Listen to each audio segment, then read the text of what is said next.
Welcome to the Broken Pie Chart Podcast, episode 158. I'm your host, Derek Moore, and today we're talking a little bit about risk parity and some of the risk in risk parity, and really some of the risk in bonds given the expectation of higher interest rates. And maybe in a future episodes, we'll compare kind of our idea about hedged equity strategies and how that relates. That would be a good episode to do. This one came from a question I got about, hey, what's the deal with these all-weather portfolios or risk parity strategies? What is that all about? And if they're levering up bonds, and not all are levered, does that add risk? So I'll kind of explain what they are, and I'll also explain how leverage works in some of these risk parity strategies. So first off, you probably heard of the all-weather portfolio or the permanent portfolio, and these have been around for a while. And the permanent portfolio, I think that was it Harry Browne? Yeah, I think it was Harry Browne.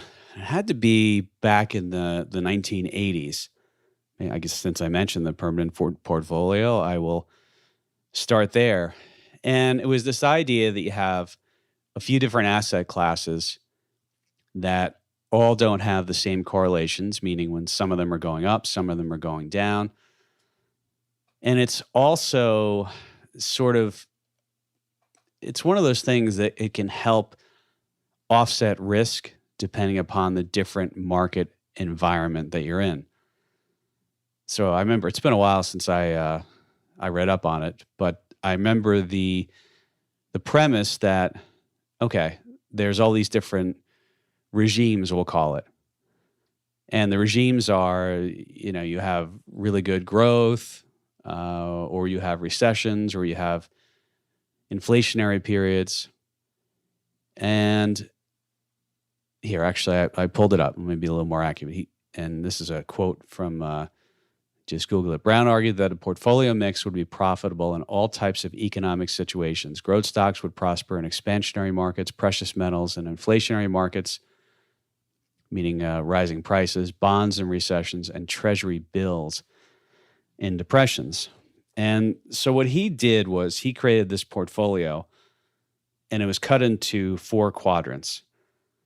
And basically what he came up with was 25% in stocks, 25% in long-term bonds, 25% in treasury bills. So treasury bills are going to be really, really short duration, near bonds or near cash, almost like a cash substitute, and 25% in gold.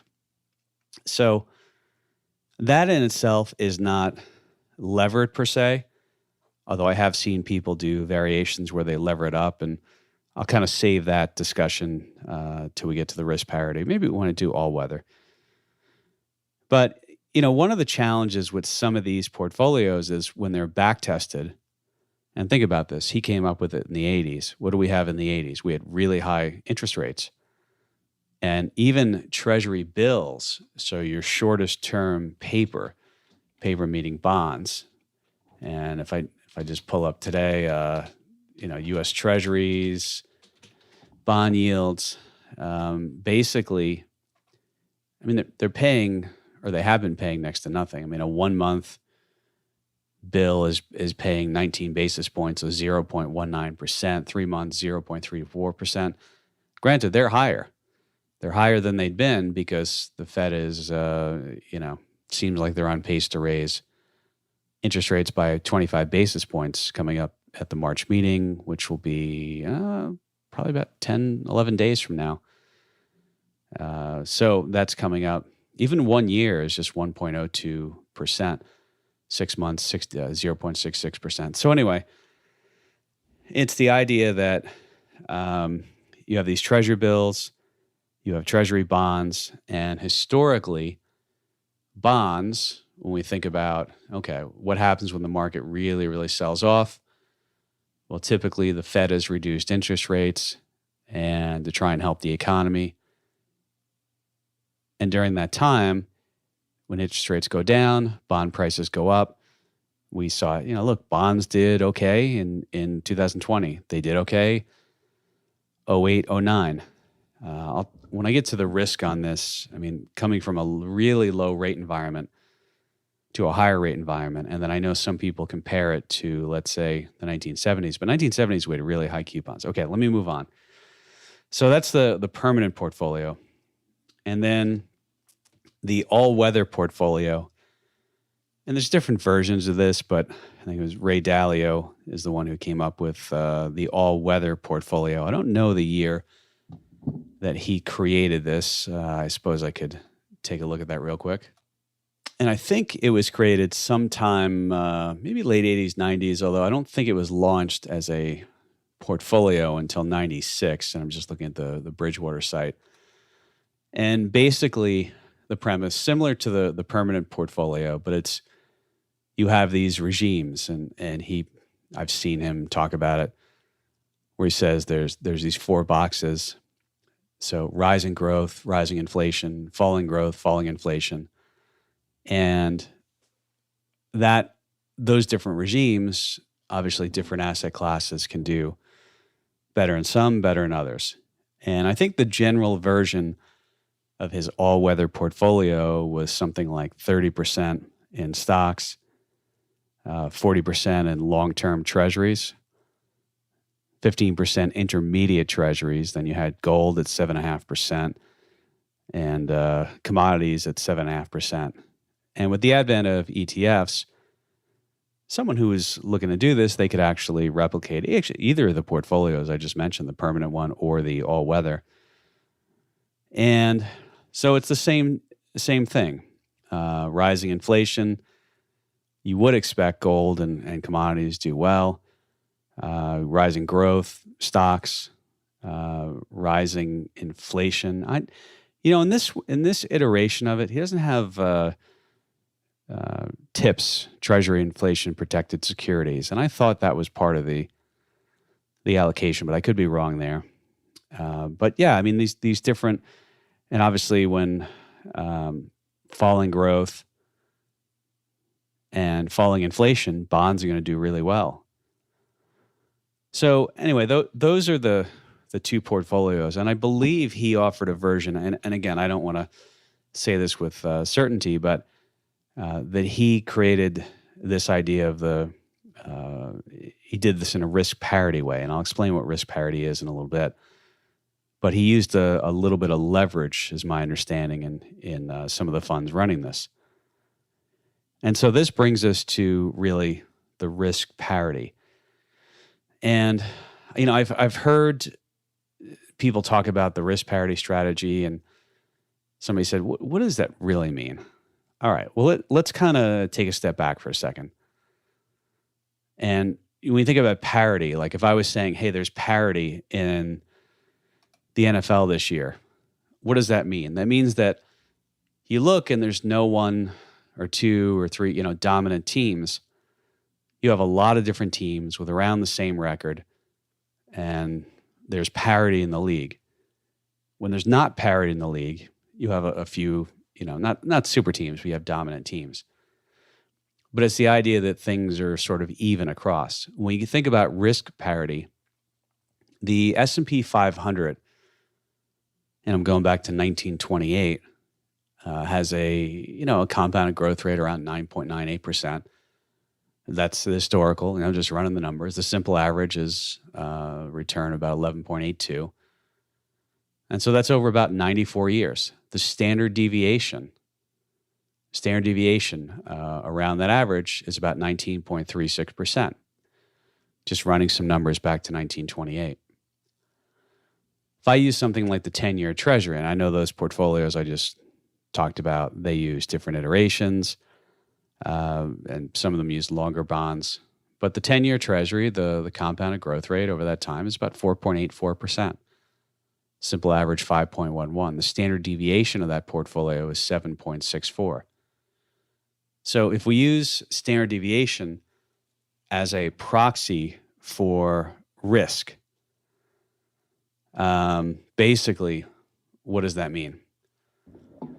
Well, you can see that if we just use standard deviation, and how many times more volatile are equities compared to the 10-year Treasury bond, well, what would we say? Well, we'd say it's about, 2.5 times more volatile.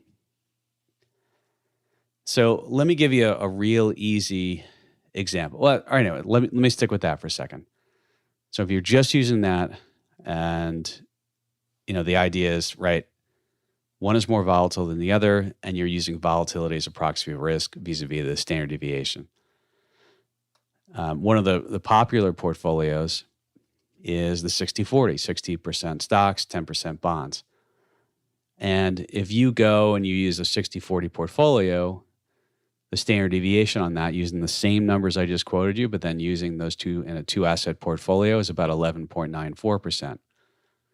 So that cuts the standard deviation down, the volatility, and the risk. By the way, you can't just take. So if you're going to weight a portfolio, you simply can't take. If you're doing like 60% stocks, 40% bonds, you can't take 60% of that standard deviation on stocks and 40% on the bonds. And the reason is it's a more complicated formula because you have to account for the correlations. And so correlation, it's you've got to factor that in. If you just do it the other way, it's not going to be correct. So what is risk parity? All right. Let me use some different numbers. And we're going to say asset A has a volatility of 20%, and asset B has a volatility of 10%.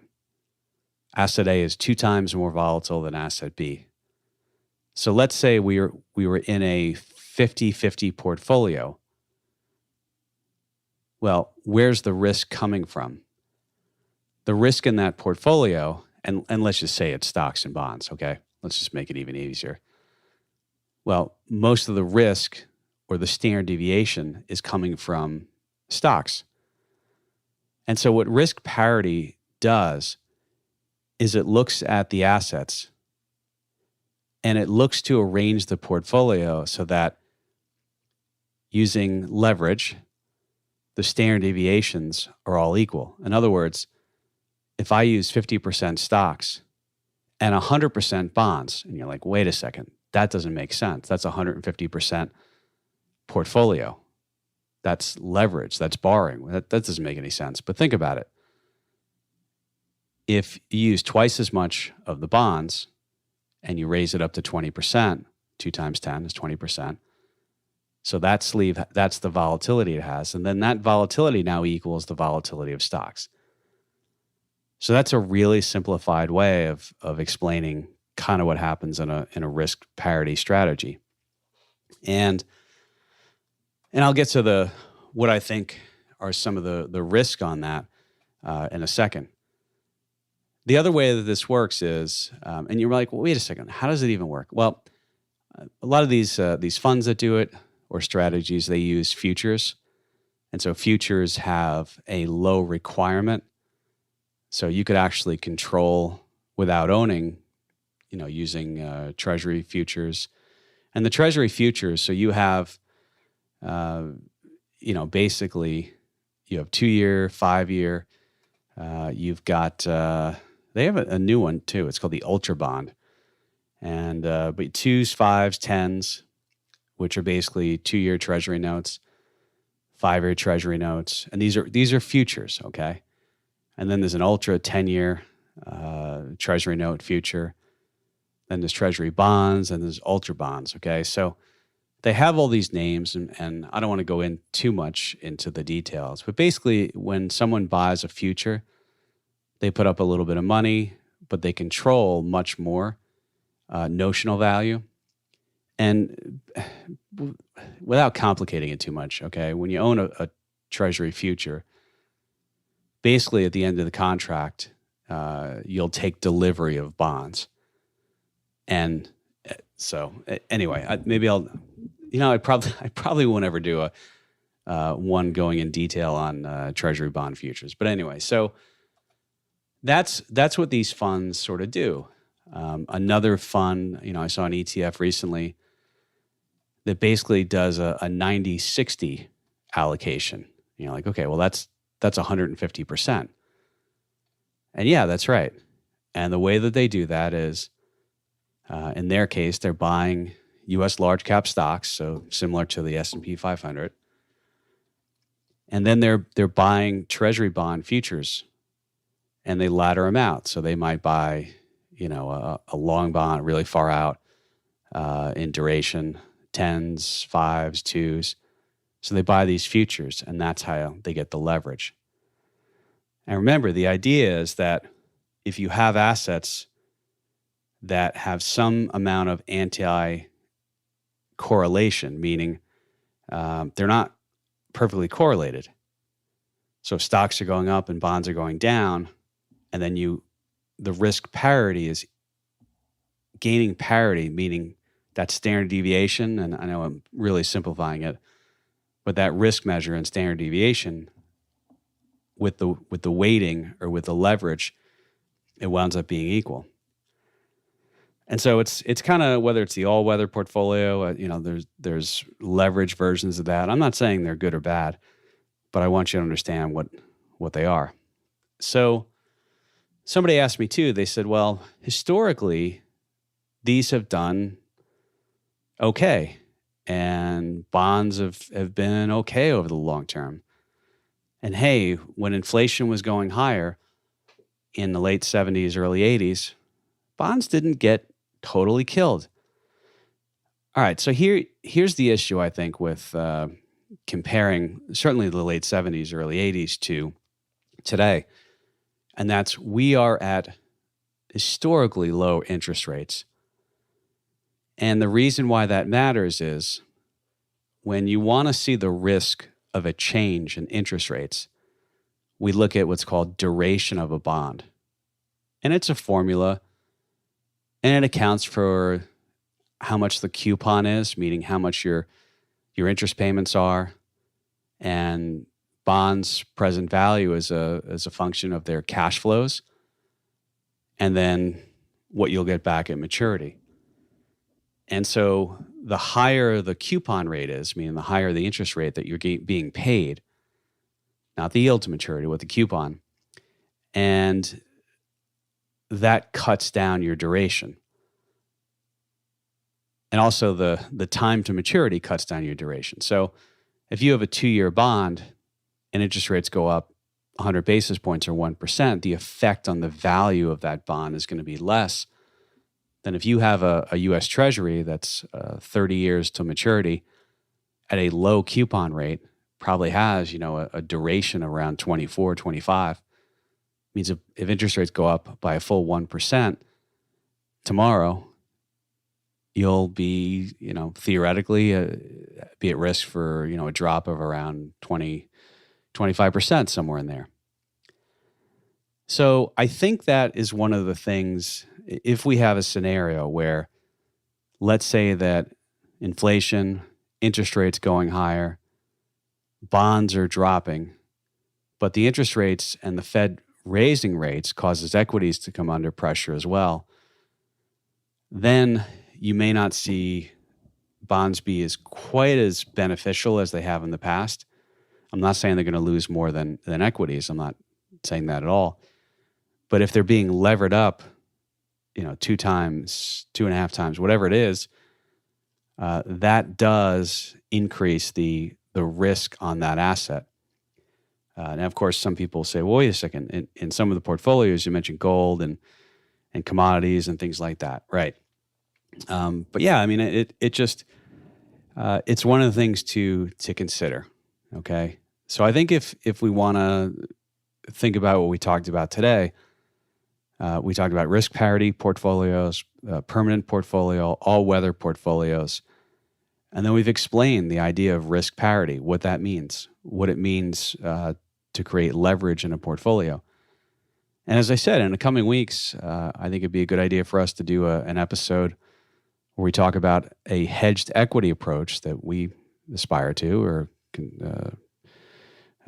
prescribe to use versus some of these portfolios. I think that would be an interesting discussion to have, because all of these things that are trying to cut risk and diversify, the reason they're using them in the portfolios is exactly that, to try and have something that's not completely correlated and to offset if equities really go down.